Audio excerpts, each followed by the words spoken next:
സത്യത്തിൽ മോഹനേഷ് സാറിനെ ആദ്യം പഠിപ്പിക്കേണ്ടത് മര്യാദയാ. അത് പഠിപ്പിക്കുന്ന സ്കൂൾ വല്ലതും ഉണ്ടോ ദ്രൗപദി സാറേ? അങ്ങനെ സ്കൂളിൽ പോയാൽ മര്യാദ പഠിക്കുന്ന ആളാണോ മോഹനേശ്വര സാറ്? എന്തായാലും ഈ ലീവ് എടുക്കലിന് പിന്നിൽ എന്തോ ഒരു കളിയുണ്ട്. സാർ എന്ത് പഠിക്കാനായിരിക്കും പോയത്? സാറിന് ഒരു 5 മിനിറ്റ് കൊണ്ട് പഠിപ്പിച്ചെടുക്കണേ. അപ്പൊ നമ്മൾ റോഡിൽ ഇറങ്ങുന്നില്ല, ഫസ്റ്റ് സ്റ്റെപ്പ് കംപ്ലീറ്റ് ചെയ്തു. എൽബോർഡ് തൂക്കി. എൽബോർഡ് തൂക്കിയ പിന്നെ കുഴപ്പമില്ല. നമ്മുടെ എല്ല് പോകാതിരിക്കുന്നതിന് വേണ്ടിയിട്ടാണ് നമ്മൾ ഇവിടെ എൽബോർഡ് തൂക്കുന്നത്. അപ്പൊ സാർ ഇനി അടുത്തെന്ന് പറഞ്ഞാൽ അന്നാരെങ്കിലും ഇനി നമ്മൾ ഈ വെറ്റില ഇവിടെ റോഡിൽ ഇങ്ങനെ വെക്കുന്നു. അതിന്റെ പുറത്തേക്ക് നാരങ്ങ വെക്കുവേ. അപ്പൊ സാറ് ഉരുട്ടി അങ്ങ് കേട്ടിക്കോണേ.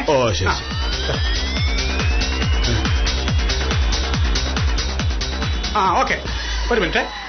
ഉരുട്ടി കയറ്റുമ്പോ ഈ നാരങ്ങ പൊട്ടിയ സാറ് സൈക്കിള് പഠിച്ചു എന്നാണ് അർത്ഥം. എല്ലാ ദൈവങ്ങളും മനസ്സിൽ ധ്യാനിച്ചോ. ഉരുട്ടി കയറ്റിക്കോ.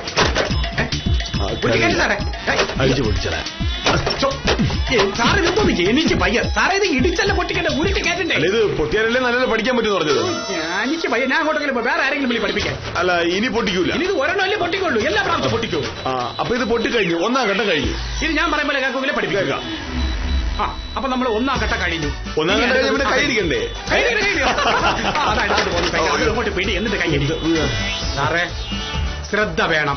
അങ്ങോട്ടും ഇങ്ങോട്ടും വലിയ വലിയ വണ്ടികൾ പോവേണ്. ഇനി നമ്മൾ ഇതിനെ പറയുന്ന പേരാണ് പെറ്റിൽ. ഇനി വെറ്റിലയുടെ ആവശ്യമില്ലല്ലോ. പിന്നെ അതെടുത്ത് കളയുന്നതോ തടസ്സം നിൽക്കുന്ന പോലെയാണ്. വെറ്റിലൊക്കെ ഇപ്പൊ എന്താ വില എന്നറിയോ? സാറേ, ആ നാരങ്ങയുടെ അടുത്ത് വെച്ചാ പിഴിഞ്ഞു കുടിക്കാം. എന്റെ സൈക്കിൾ പഠനത്തിന് പറഞ്ഞോളൂ. എന്റെ സൈക്കിൾ പഠനത്തിന് എല്ലാ ദൈവങ്ങളും എന്റെ കൂടെ ഉണ്ടായിരിക്കണേ. ശരി, വലത് കാലെടുത്ത്.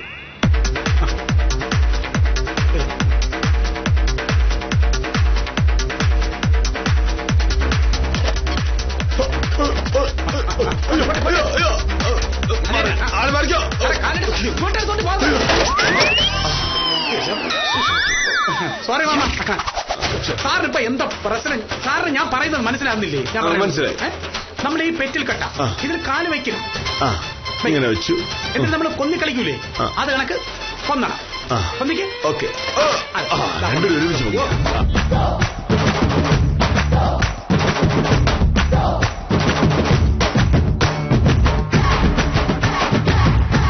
ഞാൻ കളിക്കാം. കൈ കൈ കൈ കണ്ട, ഇതുപോലെ കൊന്നണം.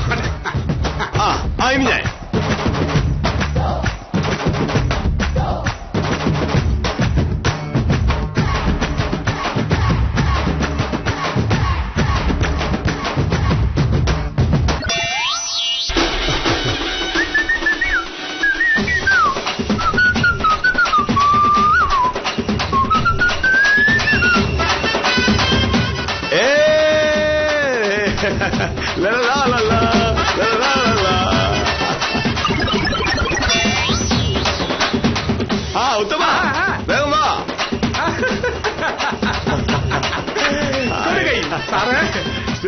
ഞാൻ സംഭവം ഈ സൈക്കിൾ പഠനം പറഞ്ഞ ഇത്രേ ഉള്ളൂ.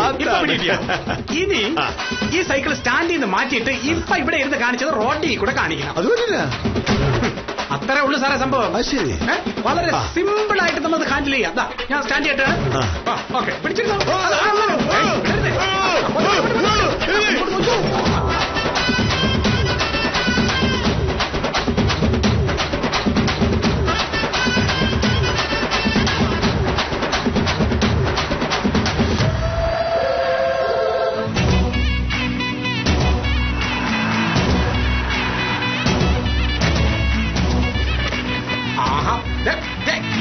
അയ്യോ സാറേ, ഇത് പിടിക്കാൻ പഠിക്കണ്ടേ? സൈക്കിള് ഇങ്ങോട്ട് പിടി. ഉത്തമ, മോഹനേശ്വരെ തോപ്പിക്കാൻ നോക്കരുത്. എന്റെ സാറേ, അതൊക്കെ ഇവിടെ പറഞ്ഞോണ്ടിരുന്ന ഇത് പഠിക്കണ്ടേ?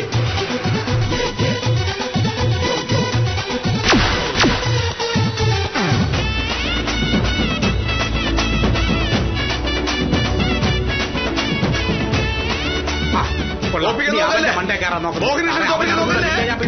അവ എവിടെയെങ്കിലും ഇടിച്ചു. എനിക്ക് വയ്യ.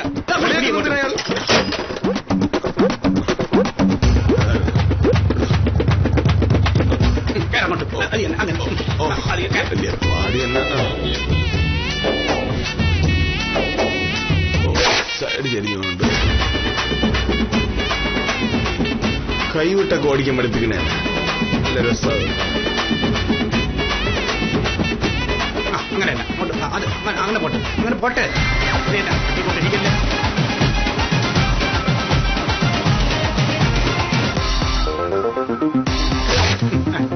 സാറ് സൈക്കിൾ ഓടിക്കുന്നേ. ആ പോട്ടെ.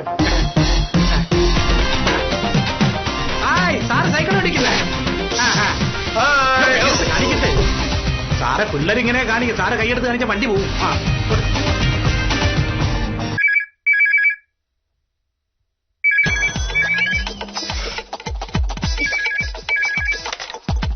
ഹലോ വക്കീലേ, പിന്നെ ശിശുപാലനാണേ. പറ ശിശുപാലൻ ചേട്ടാ. സാറ് ഇതുവരെ വന്നില്ലേ? ഇല്ല. ഇത്തിരി അത്യാവശ്യം ഉണ്ടായിരുന്നു. ഡെപ്യൂട്ടി തഹസിൽദാർ ആകെ ചൂടില്ല. ആ ഫയലിന്റെ കാര്യത്തിൽ ഉടനെ തീരുമാനം ഉണ്ടാക്കിയില്ലെങ്കിൽ പ്രശ്നമാവുമെന്ന് പറഞ്ഞു. മോഹനേട്ടൻ ഇവിടെ ഇല്ലാതെ ഇപ്പോ.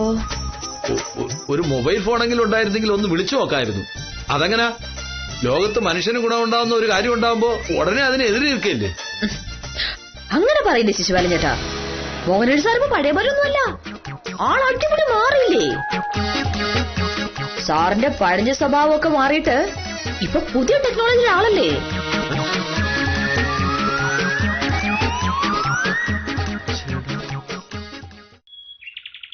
ആ എത്തിയല്ലോ.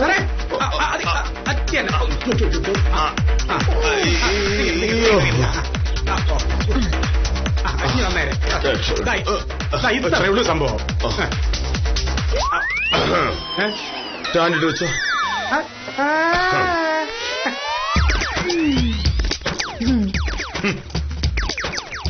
ഇപ്പഴെങ്ങനെയുണ്ട്? ഒരൊറ്റ ദിവസം കൊണ്ട് സൈക്കിൾ ഓടുന്ന കംപ്ലീറ്റ് ചെയ്യാൻ പഠിച്ചു കഴിഞ്ഞു. സമ്മതിക്കണം. ഒറ്റ ദിവസം കൊണ്ട് സൈക്കിൾ ഓടിക്കാൻ പഠിക്കണമെങ്കിൽ ചില്ലറ സാമർത്ഥ്യം മാത്രം പോരല്ലോ. നീ കളിയാക്കിയതാണെന്ന് എനിക്ക് മനസ്സിലായി. പക്ഷേ ഈ ജന്മം മുഴുവൻ നീ തപസ്സിരുന്നാലും നിനക്ക് സൈക്കിൾ ഓടാൻ പറ്റേയില്ല.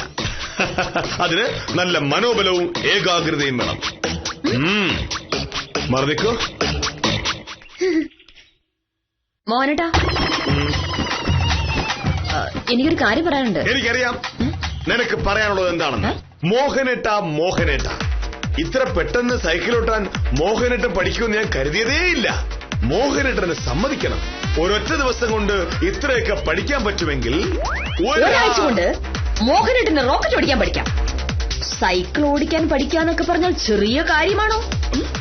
നമ്മുടെ നാട്ടിലെ 7ഉം 8ഉം വയസ്സുള്ള പിള്ളേര് എത്ര കാലം കൊണ്ട് കഷ്ടപ്പെട്ടാണ് സൈക്കിൾ ഓടാൻ പഠിക്കുന്നത്? വേണ്ട, പരിഹാസം വേണ്ട. ഓക്കെ.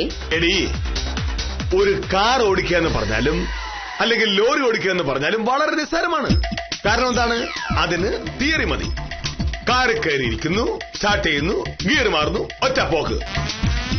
ചുമ്മാ ഇങ്ങനെ സ്റ്റിയറിംഗ് പിടിച്ച് അങ്ങോട്ട് ഇങ്ങോട്ടാക്കിയാൽ മതിയല്ലോ. പക്ഷെ സൈക്കിൾ എങ്ങനെയാണോ? വെറുതെ കയറിയിരുന്ന സൈക്കിൾ അങ്ങ് മറിഞ്ഞു പോകും. അപ്പൊ നമുക്ക് എന്ത് വേണം? ബാലൻസ് ചെയ്യാനുള്ള ഒരു കഴിവ് വേണം. ഇത്ര മാത്രം വീതിയുള്ള 2 ടയറിലാണ് സൈക്കിളിന്റെ പോക്ക്. ആ സൈക്കിൾ ബാലൻസ് പോകാതെ ഓടിക്കണമെങ്കിൽ ഭയങ്കരമായ സാമർഥ്യം വേണം.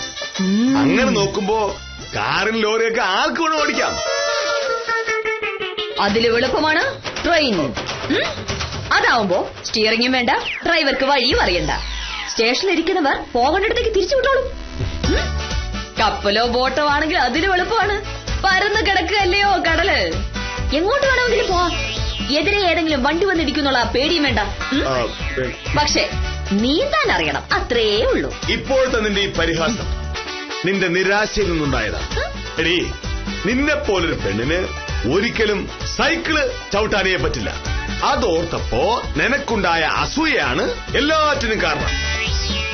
എടീ, നാളെ മുതൽ ഞാൻ ഈ സൈക്കിൾ ചവിട്ടി ആഫീസിലേക്ക് നീ പഴയതുപോലെ നടന്നു പോകും. ഇപ്പൊ എനിക്ക് മനസ്സിലായോ? ആണുങ്ങളെ കൊണ്ട് ചെയ്യാൻ പറ്റുന്ന എല്ലാം പെണ്ണുങ്ങളെ കൊണ്ടാവില്ലെന്ന്. അതവിടെ നിൽക്കട്ടെ, ഞാൻ പറയാൻ വന്ന കാര്യം പറയാം. എനിക്ക് കേൾക്കണ്ട. മോഹനേട്ട മോഹനേട്ട, എന്നെ കൂടി സൈക്കിൾ ഓട്ടാൻ പഠിപ്പിക്കണേ എന്നല്ലേ നീ പറയാൻ വന്നത്? നടക്കില്ല, നടക്കില്ല. ആഫീസിൽ ശിശുപാലൻ വിളിച്ചിരുന്നു. ആ, ഏതോ ഫയലിൽ അത്യാവശ്യമായിട്ട് സംശയമുള്ളത് കൊണ്ട് ഡെപ്യൂട്ടി തഹസിൽദാർ വിളിച്ചു അത്രേ. മോഹനേട്ടനെ ആഫീസിൽ ഫോണിനും കിട്ടാത്തതുകൊണ്ട് തഹസിൽദാർ വയലിലാണെന്നാ പറഞ്ഞത്. ആ, ഞാൻ സൈക്കിളോട്ട് പോയി നിനക്ക് പറഞ്ഞു വരുന്നോ? അയ്യോ, ലീവ് എടുത്ത് സൈക്കിൾ ചവിട്ടാൻ പഠിക്കാൻ പോയതാണെന്ന് പറഞ്ഞിട്ടുണ്ടെങ്കിൽ ഡെപ്യൂട്ടി തഹസിൽദാർ എന്ത് പറയും? നീ പിന്നെ എന്താ പറഞ്ഞത്? ഏറോപ്ലെയിൻ ഓടിക്കാൻ പോയതാണെന്ന് പറഞ്ഞു. ഓ ആ അപ്പൊ കുഴപ്പമില്ല. ഒന്നാമത് ഡെപ്യൂട്ടി തഹസിൽദാർക്ക് എന്നെ കണ്ടേ കൂടാ. പ്രശ്നാവൂ. വിളിച്ചു നോക്കിയല്ലോ. വേണ്ട. നാളെ രാവിലെ സൈക്കിൾ ചവിട്ടി ഓഫീസിൽ പോണം. അതോടെ തഹസിൽദാർ കാര്യം മനസ്സിലാവും. ഡെപ്യൂട്ടി തഹസിൽദാർ പോവാൻ പറയാം. സൈക്കിൾ വിളിച്ച ഉത്തമ, ഇതൊന്നും എനിക്ക് ഇഷ്ടമല്ല.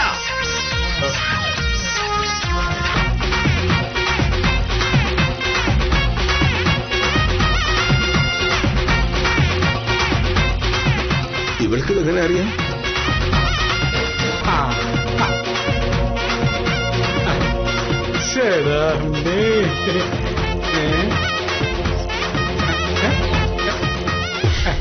ഉത്തമ, സാറ് വക്കീലിന് ഇത്രയും നന്നായിട്ട് സൈക്കിൾ ഔട്ട് അറിഞ്ഞിട്ടാണോ എന്നെ നാട് റോഡിൽ വെറുതെ മെനക്കെടുത്തിയത്? വക്കീല് പഠിപ്പിക്കായിരുന്നല്ലോ. വക്കീല് ആളൊരു മിടുക്കിയത്. അപ്പൊ ഞാൻ ഇറങ്ങട്ടെ സാറേ, എനിക്ക് പോയിട്ട് ഇത്തിരി തിടുക്കമുണ്ട്. ഓക്കെ, ഒരു മിടുക്കി പോയി. അപ്പൊ വക്കീലേ ഇറങ്ങട്ടെ. ശരി ഉത്തമ. സാറേ